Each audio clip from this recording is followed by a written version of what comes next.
Faslun fi hijri safih wal muflisi.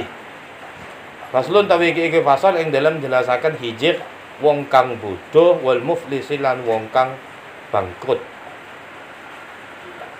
Hijir itu man utasarruf. Itu tidak boleh meniagakan hartanya. Jadi pailit itu bahasa ininya pailit.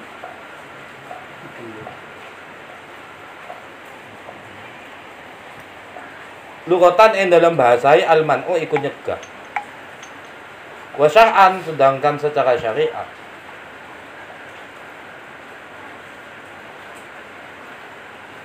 man utasarruf iku kecegah tasarruf fil mali ing dalam bondo. Bi khilafi tasarruf bedane tasarruf fi ghairihi ing dalam liyane bondo katolaki koyok tolak. Payang fudu moko lestari atau terjadi apa ya si tolak minas safihi saking wong kang bodho. Hijr ini man utasarruf fil mali. Jadi tidak boleh meniagakan hartanya. Itu tasarrufnya saja, tasarruf fil maliyah. Kalau hijr ini. Ada orang bodoh. Orang bodoh kan dia tidak tahu mana uang mana. Dia terhijr bukan karena safihnya itu tadi. Ada orang gila, hijrnya hijr karena gilanya itu tadi. Kenapa? Karena merugikan. Ada orang yang tak beres seumpama antar kanu, pokoknya bersertifikat tanah sampai sertifikat kecompon. Jadi masalah itu. Maka kenapa kok dicegah itu tadi?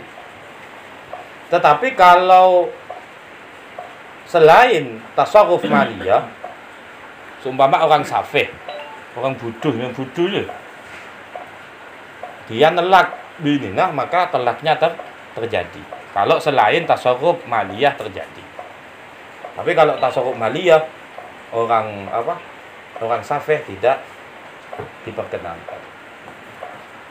Berarti tolak, zihar, ilak, khulu walau biduni mahrin misli, walaupun tanpa mahar misl. Mahar misl itu mahar umum. Mahar umum daerah. Mahar misl itu sama dengan ujroh misl. Kalau bisa kita analogikan, kalau karyawan swasta itu ujroh misilnya UMR bahasanya.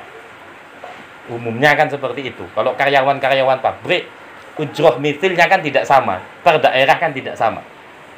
UMR-nya Pontianak dengan UMR Jawa sama-sama kerja pabrik, jelas berbeda. Nah, itulah. Tapi karena dulu ujroh misil itu harga umum. Ongkos biaya umumnya berapa begitu. Upah minimum. Itu ujroh misil. Sama dengan mahar misil itu tadi. Mahar misil itu kalau di daerah Siantan ini maharnya biasanya berapa? Tanjung ini loh. Apa 50.000? Ya, ternyata di umumnya 100.000. Itu mahar misil. Jadi katakan nanti kalau ada ujroh misil, ada mahar misil. Itu tadi. Berarti zihar, ilak, dan khulu. Khulu'nya ini walau biduni mahril misli. Nah, khulu' itu. Kan ada khulu' itu loh. Ada zihar, ada ila, ada khulu. Ada zihar itu seperti anti alayya kallah ri ummi. Engkau seperti punggung ibuku. Nah, jadi itu zihar. Ada sumpah ila, ada khulu. Kalau orang perempuan itu kan tidak bisa tolak. Tidak bisa tolak perempuan. Hanya menerima saja. Kenapa? Karena hak tolak itu mazhab Syafi'i itu ada pada pihak laki-laki. Kalau pihak perempuan lemah, tidak punya hak sama sekali. Apakah tidak berhak? Berhak mengajukan talak. Pakai khulu itu tadi. Dia harus bayar mahar. Mengajukan gugatan talak, ini kalau versi syariat ya. Mengajukan gugatan talak, dia harus bayar mahar. Dulu maharnya berapa? Yang dibebankan kepada dirinya, suaminya memberi beban, memberi mahar berapa? Itu dibayar. Baru dia bisa mengajukan itu khulu. Nah, itu kalau khulu syariat nih. Kalau di pengadilan kita saya tidak tahu. Yang ada itu cuman kalau kita khulu, kalau kita mengajukan tolak, kalau laki-laki mengajukan maka yang laki-laki bayar kan begitu. Kalau yang perempuan mengajukan tolak, gugatan perceraian, maka yang bayar beban biaya pengadilan itu perempuan. Nah, itu tapi kan bukan maharnya itu kan. Nah, kalau khulu itu sepertinya harusnya seperti itu. Sama dengan ketika seorang laki-laki berpisah dengan perempuan, dia harus wamati'uhunna. Ada mata. Ini kan tidak ada ini. Cuman seumpama laki-laki perempuan apesa ya sudah. Padahal pihak laki-laki punya kewajiban sebenarnya harus memberikan mata'ah. Mata'ahnya itu disesuaikan dengan kemampuan. Wamati'uhunna 'alal musiri qadaruh wa 'alal muqtiri qadaruh. Itu Al-Qur'an. Tapi ini kan bahas ini tidak ada ini. Jarang orang saya nikah. Lapesam silapesa pun. Mata'ah itu uang obeng-obeng bunga sini gitu. Karena pas saya rawe mula senikah nih. Pasti nih kan, pasti sakit. Senikah. Maka kenapa kok dikasihkan mata'ah malingi ke bayi nikah? Obeng napa kasar mun timin kan mun orang kita nih kepala antara kan umpama abekalan ngono loh. Itu kan pen bulan maringi obeng anu. Umum kan metu kan nah. Pen minggu. Pen minggu. Nah, ini kan beda. Di syariat tidak ada sebenarnya seperti itu, tapi lo karena ditanggung jawab bukan anak-anak orang nanggung ya kan seni kebahasannya. Tapi ketika terjadi syikok, selama terjadi perceraian, tidak ada mata'ah itu. Mata'ah. Angki kali kelak kan sebab. Agak mati. Oh beda. Macamnya di Minggu ini berusia, Pak, 10.000. Tapi bahasanya benidul. Nafako bahasana. Iya nafako terakhir. wa mati'uhunna. Maka bahasanya mata'ah. Wa mati'uhunna 'alal musiri qadaru wa 'alal muqtiri qadaru. Cuma 10.000 ini mata'ah itu. Kan semampunya, Pak. Lah.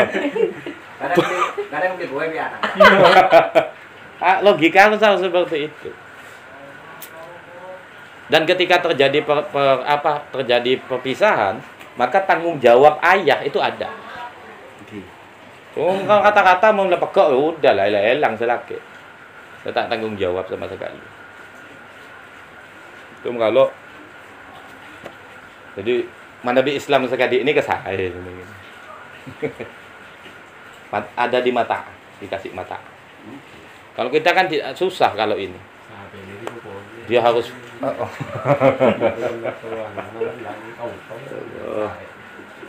kalau tasarruf maliyah orang safih ada 6 orang ada 6 orang yang disebutkan ini tidak boleh. Nggih. Maksud ketika melakukan transaksi tidak boleh. Kalau yang muflis itu harus harus ada keputusan ingkrah pengadilan. Dari pengadilan tata negara kata-kata tinggi. Pengadilan tata negara. Itu mengatakan bahwa beliau si fulan ini muflis, bangkrut pailit maksudnya. Nah, maka tidak bisa dia mentasarruf maliyahnya kecuali dengan itu tadi. Harus ada izin qadhi.